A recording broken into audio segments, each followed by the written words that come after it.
السلام عليكم ورحمة الله وبركاته. أكيد كلكم سمعتوا حديث النبي صلى الله عليه وسلم: ومن جعل الدنيا نيته جمع الله عليه أمره وجعل غناه في قلبه وأتته الدنيا وهي راغمة. الحديث ده كتير مننا سمعناه وعدى علينا كده من غير ما نفهم الحديث ده إيه، لحد ما سبحان الله جت حادثة أو موقف الدكتور محمد مشالي رحمة الله تعالى عليه، وقفت أول مع الحديث ده. تيجي تفكر سبحان الله، الدكتور محمد ده ما عملش يافطة، ما عملش بانر، ما عملش إعلان، ما عملش إعلان في التلفزيون، ما حطش يافطة في الشارع، ما عملش كروت، ما عملش أي حاجة خالص. يعني بمنطق الدنيا المفروض الراجل ده يموت غير ما حد يعرفه. يعني شوف دلوقتي أي دكتور بيفتح عيادة، شوف بيقعد يعمل إعلانات قد إيه ويفط ودعاوي وبرامج في التلفزيون ينزل فيها إعلانات في الفواصل، بيعمل 100,000 حاجة وبرضه ما بيوصلش للناس كلها بالطريقة دي. طب الراجل ده لا عمل دعاية ولا عمل إعلان ولا فتح في مكان مشهور ولا شريك في مستشفى ولا أي حاجة خالص، إزاي الناس تعرفه؟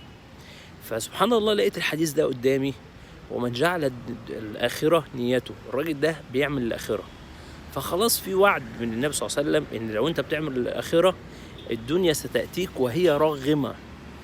شوف الكلمة، الدنيا هي اللي هتجيلك، أنت هتقعد كده والدنيا تيجي لحد عندك راغمة. وسبحان الله ده اللي حصل مع الدكتور محمد.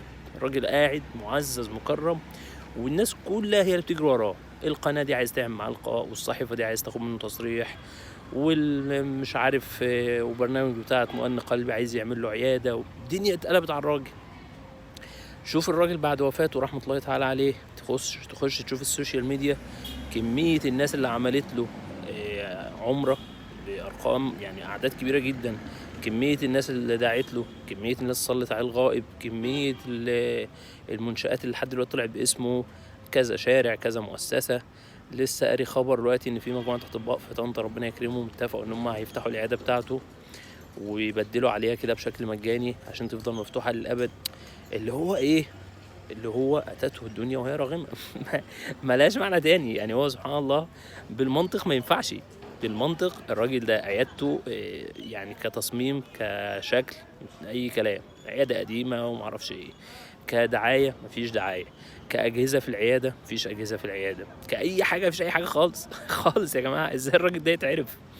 فبدأت أقول سبحان الله، هو ده قول النبي صلى الله عليه وسلم. فبقيت عايز اقول رساله للناس كلها بقى. اول رساله طبعا اللي انا باكد عليها في كل فيديو ونرجع ناكد عليها تاني: يا جماعه، من تمام اسلامنا وايماننا بالاسلام ان احنا نصدق النبي صلى الله عليه وسلم. لما النبي صلى الله عليه وسلم يقول حاجه نصدقه. فلما النبي صلى الله عليه وسلم يقول: من جعل اخر نيته اتته الدنيا وهي راغمه، تصدق. فيقول لك بقى ما تشغلش بالك بامر الدنيا قد شغالك في امر الاخره.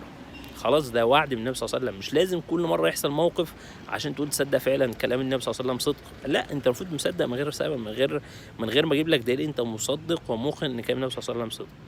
فتقول لي طيب يعني انا كده بقى ما اشتغلش، يعني خلاص بقى اهتم بامر الاخره؟ ومين اللي قال لك ان الشغل مش من امر الاخره؟ بالعكس، ده الاسلام من عظمه هذا الدين انه دايما بيربط الدنيا بالاخره.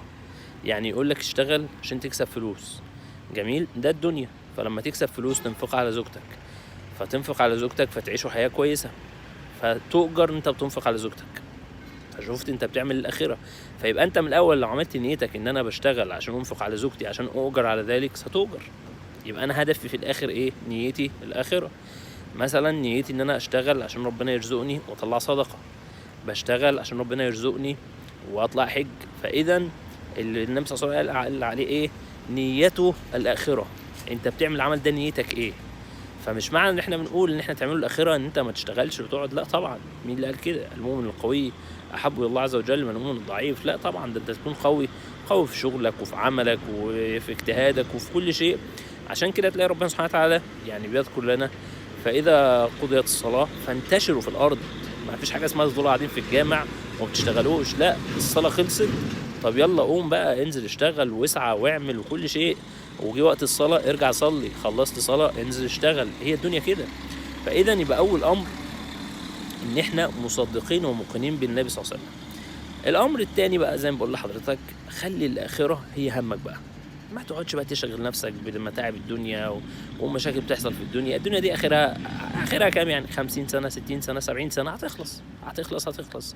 انما شوف واحد زي الدكتور محمد مشالي رحمه الله عليه، الراجل مثلا يتوفى قول عنده 70 سنه، انا ما اعرفش كام سنه، بس مثلا 70 سنه، بس شوف اسمه بقى هيتخلد ازاي عشرات السنين بعد كده. يعني شوف احنا لحد النهارده مثلا بنتكلم عن حاتم الطائي، الراجل مات من مئات السنين، لكن لحد النهارده بنذكر الكرم حاتم الطائي. شوف بقى الدكتور محمد رحمه الله تعالى عليه، والهيئات الدوليه بتتكلم عنه، ومنظمه الصحه العالميه، والحكومه البريطانيه، ودنيا عماله تتكلم عن الراجل رحمه الله تعالى عليه. فهتلاقي بقى الدكتور محمد ده هيبقى مثال الناس كلها بتتكلم عليه. كل ما حد يجي يتكلم عن الدكتور الشهم الانسان لكذا كذا، هتلاقي اول كلمه ايه؟ زي الدكتور محمد مشايلي. لما اسمه يتحط على شارع الناس تعدي، والشارع ده اسمه محمد مشايلي ايه؟ ده كان في دكتور اسمه محمد مشايلي، الراجل ده كان بيعمل كذا وكذا وكذا.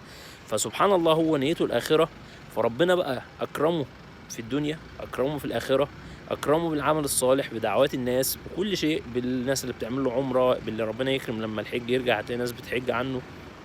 فاذا يبقى انت عليك من دلوقتي ان انت تفكر في امر الاخره، وقبل ده تصدق دايما ان قول النبي صلى الله عليه وسلم هو صدق، من غير بقى ما ندور على ادله. لا، النبي صلى الله عليه وسلم هو الصدق وما دون خلاف، وما تدورش بقى، ومش لازم تقول لي عايز دليل على ان قول النبي صلى الله عليه وسلم صدق. وما تنساش بقى الدكتور محمد في دعوه صالحه، وربنا يغفر لنا ويغفر له يا رب، ويجمعنا على خير مع النبي صلى الله عليه وسلم. سبحانك اللهم وبحمدك، اشهد ان لا اله الا انت، استغفرك واتوب اليك. السلام عليكم.